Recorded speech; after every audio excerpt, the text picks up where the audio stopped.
When I saw the blood on my son's knuckles, I thought I'd failed as a father. When I saw the fear in my wife's eyes, I thought I'd failed as a husband. But when the prison guard handed me that napkin stained, folded, and signed by a man I'd never met, I realized I'd been living in someone else's lie the whole time. My name's Mark Holstead, 45, from Indiana, and 3 years ago, my family fell apart in a single night. I used to think we were ordinary, a house in the suburbs, a wife who smiled through dinner parties, a teenage son who played football and mowed lawns for extra cash. Nothing special, nothing dangerous. Then came that Thursday. It started with a phone call from my son's school. The principal's voice was tight and formal. "Mr. Holstead, your son, Tyler, was involved in a fight. You need to come in immediately." When I got there, Tyler was sitting outside the office, nose bleeding, shirt torn, shaking with anger. Across from him was another kid, face bruised, surrounded by parents who looked ready to press charges. "What happened?" I asked. Tyler's eyes were red. "He called Mum a thief," he said. "He said she stole money from his dad's company." My stomach dropped. The boy's father stepped forward, pointing a finger at my son. "Your kid didn't just throw a punch, he went after my boy like an animal. He's lucky he's not in the hospital." I looked at the principal, expecting him to calm things down. Instead, he handed me a disciplinary report already written up. "We'll have to suspend Tyler for 2 weeks. The other family may press charges for assault." Tyler started crying, swearing it wasn't his fault. I stood up for him, told them he was defending his mother's name, told them no kid should be punished for loyalty. But when I turned around, I saw my wife, Erin, standing at the door, her face pale, her hands trembling. She didn't say a word. That night, she packed a suitcase. "I can't do this anymore," she said. "You've made everything worse. I told you to keep quiet about the rumors, but you had to turn it into a scene." "Rumors?" I shouted. "Someone accused you of stealing. What was I supposed to do, Jess? Let it go?" Erin's voice broke. "Yes, Mark, you should have let it go." Before we continue, please subscribe to the channel and write in the comments about which country you're watching this video from. Enjoy the story. And then she was gone just like that. She left with our bank cards, her car, and every photograph from our wedding. 2 weeks later, a detective knocked on my door and said 6 words that made my world collapse. "Sir, your wife has been arrested." I read those words over and over again. "He's not our son, Mark." My mind refused to believe it. My hands were shaking so badly, the napkin nearly tore between my fingers. At first, I thought it was some cruel joke. Maybe Erin was trying to punish me for not visiting her. Maybe she'd lost her mind in prison. But deep down, a part of me knew Erin didn't lie without reason. Not like this. That night, I couldn't sleep. Every sound in the apartment felt louder. The ticking clock, the hum of the fridge, even my heartbeat. Tyler was asleep in his room, peaceful, unaware that his entire life might be a lie. I took out the napkin again, holding it under the light. There was something written faintly on the corner numbers. A sequence of digits that looked like a prison phone extension or an inmate code. I called the prison the next morning. The guard on duty confirmed it. "That's inmate code 49,382, he said. "You're looking to schedule a visit?" "Yes," I said, before I could think twice. When I arrived, they led me into the visiting room, a line of booths separated by thick glass. Erin was already there, thinner than I remembered, her face drawn and pale. "Why did you write that?" I asked, sliding the napkin against the glass. Her eyes flicked toward the security camera before she leaned forward and whispered, "Because I couldn't tell you before. I was being watched. I still am." "Erin, what are you talking about? He's not our son. What does that even mean?" Her lip trembled. "You remember when Tyler was born how I said the delivery came early? That I'd gone into labor while you were stuck out of town?" I nodded slowly, my pulse thundering in my ears. "There was no early labor," she said. "There was an arrangement, a deal." I felt like the air had been sucked from the room. "A deal with who?" She hesitated, tears glistening in her eyes. "The man who owns the company I worked for, Vincent Crane." He paid me to keep quiet after an accident his wife had. She lost her baby, and he didn't want anyone to know, so they gave me their son. Tyler, I stared at her, numb. You're saying? Our son, he's biologically theirs, she whispered. But Mark, that's not even the worst part. What could possibly be worse than this? I snapped. Aaron's eyes darted to the guard, then back to me. Crane's, son, our sonny's in danger. Vincent found out, I told someone years ago. That's why I took the money.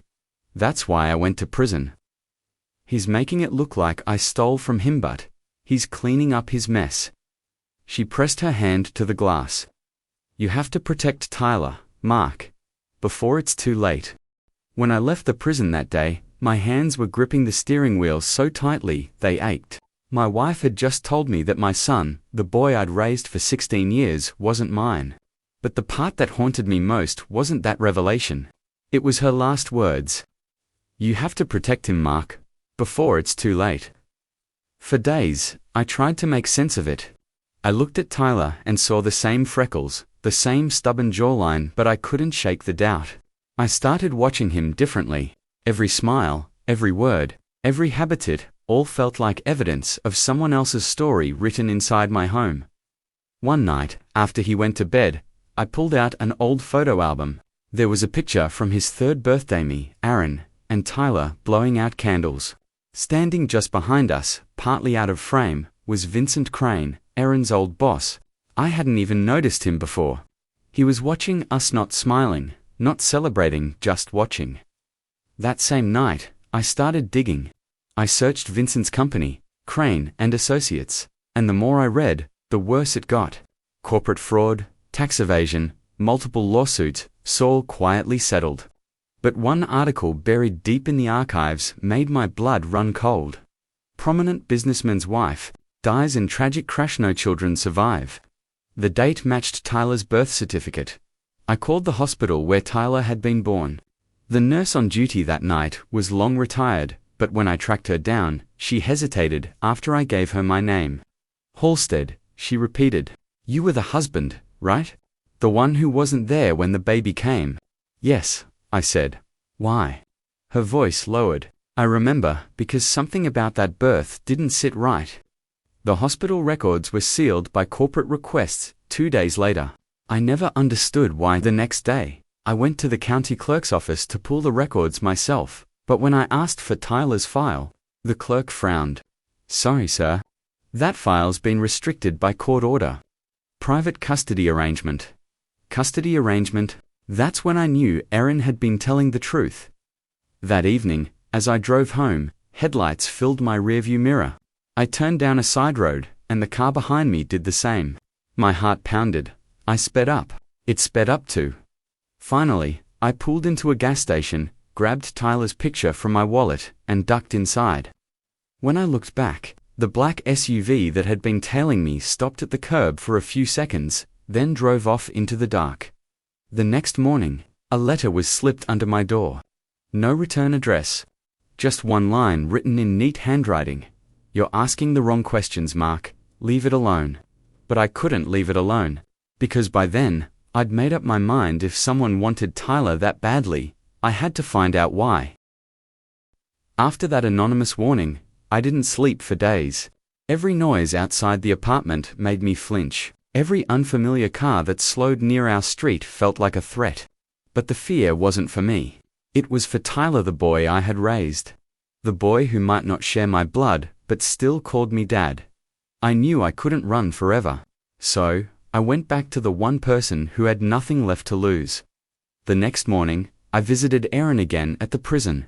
She looked worse, pale, thin, her eyes shadowed. When she saw me, she exhaled shakily. You got the letter, didn't you? I nodded. They're following me, Erin. Who are these people? She leaned closer to the glass. Vincent Crane isn't just hiding his mistakes, he's hiding what Tyler really is. The reason they faked everything wasn't just about protecting their reputation. What do you mean? I asked, my voice trembling. Vincent's wife didn't just lose their baby in that crash, she whispered. The crash wasn't an accident. It was meant for him. Someone wanted Crane dead, and the baby was never supposed to survive. I felt my stomach twist. So Tyler wasn't stolen from Crane, he was hidden for him. She paused, tears welling in her eyes. Vincent didn't trust anyone, so he found me.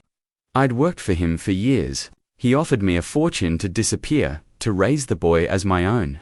I took the deal because we were broke. Mark, you were struggling to keep the house, and I didn't want to tell you. But when I found out what Crane had done, how many lives he'd ruined to protect that secret, I wanted out. That's why he framed me for theft. It was his warning. I stared at her, my mind spinning. So Tyler isn't Crane's biological son either? No, she whispered. He's the child of the people Vincent destroyed to build his empire.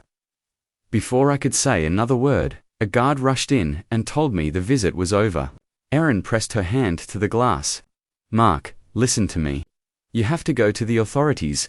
Show them the napkin. There's a number written in invisible ink on the back. It leads to everything. That night, I held the napkin under a lamp, just like she said. Under the faint prison scroll, I saw a phone number appear, faint, but real. I called it. A man answered on the first ring. Detective Hall, Internal Affairs Division. When I told him everything, there was a long silence. Then he said, "We've been building a case against Crane for years. Your wife wasn't lying. We need your help." Within months, Crane's company collapsed under federal investigation. Erin's charges were dropped, and she was released early for cooperation. But the biggest change wasn't legal. It was personal. Tyler knows the truth now. Not the DNA truth, the real one. That family isn't about blood. It's about who shows up when the world falls apart. The napkin that once destroyed everything ended up saving all of us.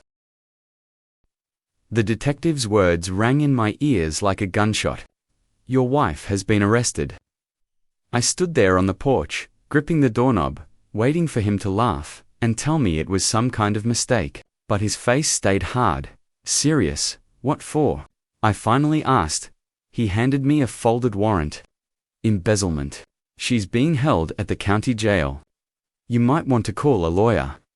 I didn't call anyone. I just drove.